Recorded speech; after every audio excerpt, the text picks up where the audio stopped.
আজকে বানাবো একেবারে নতুন রেসিপি। এই রেসিপিটা খেতে হয় দুর্দান্ত।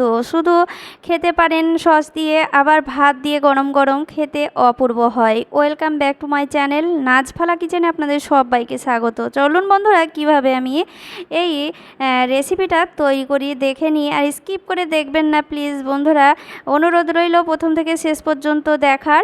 তবে চলুন কিভাবে আমি বানাই। তো বন্ধুরা, এখানে আমি পটল নিয়ে নিয়েছি। তো বন্ধুরা, এই পটল দিয়ে আমরা বিভিন্ন রকমের রেসিপি খেয়েছি। তো বন্ধুরা, এইভাবে একবার আপনারা এই রেসিপিটা তৈরি করে দেখুন, খেতে হয় দুর্দান্ত। তো বন্ধুরা, পটলগুলো দেখতেই পাচ্ছেন, আমি এটা জালি পটল নিয়েছি। আর আমি চামচ দিয়ে যে গায়ের উপর খোসা আছে সেই খোসাটাকে আমি ছাড়িয়ে নিচ্ছি।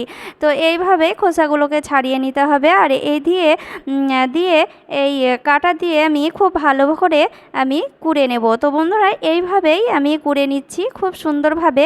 আর জালি পটল নিতে হবে, জালি পটল নিলে পরে খেতে হয় দুর্দান্ত। তো দেখুন বন্ধুরা, এইভাবে আমি পটলগুলোকে কুড়ে নিচ্ছি। আর খুব সুন্দর হয় এই রেসিপিটা। এই যে দেখতেই পাচ্ছেন, এইভাবে একেবারে মিহি হয়ে যাচ্ছে। তো এইভাবে আমি পটলগুলোকে আমি কুড়ে নিয়েছি। তো দেখুন, এইভাবে কুড়ে নিয়েছি। আর এখানে আমি একটি আলু নিয়েছি, আলুটাকেও ওই একইভাবে আমি কুড়ে নেব।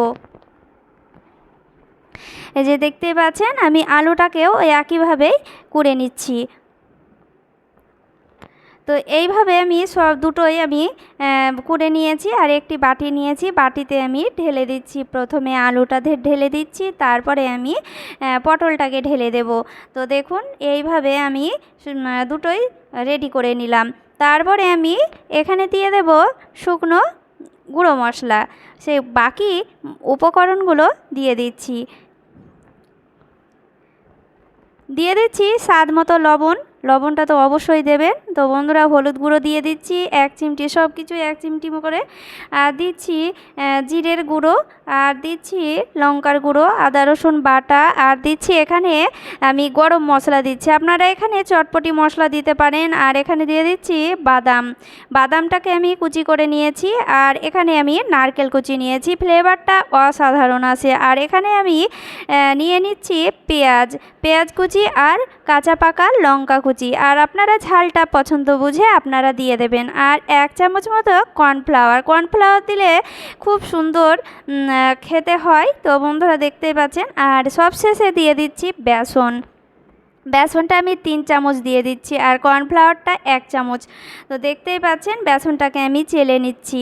আর ভেতরটা হবে নরম, আর ওপরটা হবে ক্রিস্পি, আর খেতে হয় দুর্দান্ত। দেখুন বন্ধুরা, এইভাবে আমি বেসনটাকে চেলে নিচ্ছি। আর বেসন চেলে নেওয়াই ভালো। তো বন্ধুরা, দেখতেই পাচ্ছেন, সব কিছু আমি একসঙ্গে ভালো করে উপকরণগুলো দিয়ে আমি খুব ভালো করে মেখে নিচ্ছি। তো দেখতেই পাচ্ছেন বন্ধুরা, আমি খুব ভালো করে মেখে নিচ্ছি। আর এই রেসিপিটা দেখতে যেমন সুন্দর হয়, খেতে অসাধারণ। একবার আপনারা বাড়িতে অবশ্যই তৈরি করবেন, খেতে হয় দুর্দান্ত। তো দেখতেই পাচ্ছেন বন্ধুরা, আমি খুব ভালো করে মেখে নিচ্ছি। আর বন্ধুরা, সব কিছু খুব ভালোভাবে আমি সমান করে নিয়েছি। তো দেখতেই পাচ্ছেন, খুব ভালো করে মেখে নিয়েছি। আর এটা আমি ঢাকা দিয়ে দেব 5 মিনিট রেস্টে রেখে দিলেই হবে। আর আপনাদের হাতে কম সময় না থাকলে রেস্টে দেওয়ার কোনো দরকার নেই। তো দেখতেই পাচ্ছেন, সেট হয়ে গিয়েছে খুব সুন্দরভাবে। আর এখানে আমি হাতে অল্প করে সাদা তেল লাগিয়ে নিয়ে আমি খুব ভালো করে এটাকে আমি সেভ করে নিচ্ছি। তো এইভাবে আমি সেভ করে নিচ্ছি, আপনারা চাইলে আপনাদের পছন্দ মতো সেভ করে নেবেন। চলে যাব এবার রান্নায়। তো বন্ধুরা দেখুন, এখানে আমি কড়াই চাপিয়ে দিয়েছি। আর বেশি কিছু আমি কিন্তু এখানে তেল দিইনি, এখানে হালকা 2 চামচ মতো সাদা তেল দিয়েছি। তো অল্প তেলেই আমি এগুলোকে ভেজে নেব। তো বন্ধুরা, এইভাবে একে একে আমি তেলে দিয়ে দিচ্ছি, দিয়ে আমি লাল লাল করে ভেজে নেব। তো বন্ধুরা, আমার চ্যানেলে যদি আজকে প্রথম হয়ে থাকেন, প্লিজ সাবস্ক্রাইব করে পাশে থাকবেন। আর আপনারা যদি পাশে থাকেন, আমি অবশ্যই আপনাদের পাশে থাকব। আর যে সকল বন্ধুরা আমার পাশে আছেন, তাদেরকে অসংখ্য ধন্যবাদ জানাই। তো বন্ধুরা, দেখতেই পাচ্ছেন, এইভাবে আমি উল্টে পাল্টে ভেজে নেব। আর খুব সুন্দরভাবে কালার চলে আসছে, আস্তে আস্তে কালারটা চলে আসছে।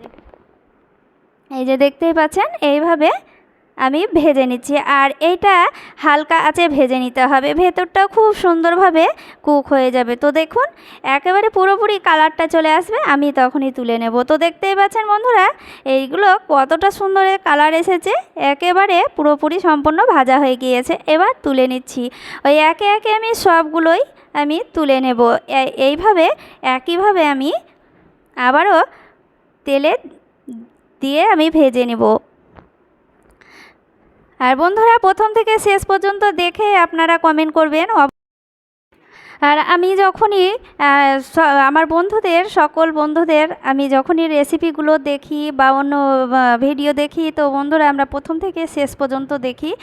আর আপনি না দেখলে কি হবে বন্ধুরা, তো ইউটিউব চ্যানেলে শেয়ারগুলো অবশ্যই দেখতে পাই। তো বন্ধুরা এই ভুলগুলো করবেন না, আপনারা প্রথম থেকে শেষ পর্যন্ত সকলের বন্ধুর রেসিপি দেখবেন, ভিডিও দেখবেন, যে পাশে থাকবে তাদের দেখবেন। তো বন্ধুরা এইভাবেই আপনারা সকলের পাশে থাকবেন, আর সকলের পাশে থাকা দরকার। তো বন্ধুরা দেখুন আমি এই কথা বলতে বলতে এই ভেজে নিয়েছি সব নাস্তাগুলোই। তো দেখতেই পাচ্ছেন এইভাবে বড়া বা নাস্তা। তো বন্ধুরা এটা গরম গরম ভাত দিয়েও খাওয়া যায়, আবার এটা শুধুও খাওয়া যায় সস দিয়ে। তো বন্ধুরা দেখতেই পাচ্ছেন এইভাবে রেসিপিটা তৈরি করে নেবেন, খেতে হয় দুর্দান্ত। রেসিপিটা ভালো লাগলে অবশ্যই লাইক কমেন্ট শেয়ার করবেন, বেশি ভালো লেগে থাকলে আত্মীয় স্বজন বন্ধু বান্ধবকে শেয়ার করে দিতে পারেন। তো বন্ধুরা আবারও দেখা হবে একটি নতুন রেসিপি নিয়ে। সবাই ভালো থাকেন, ধন্যবাদ।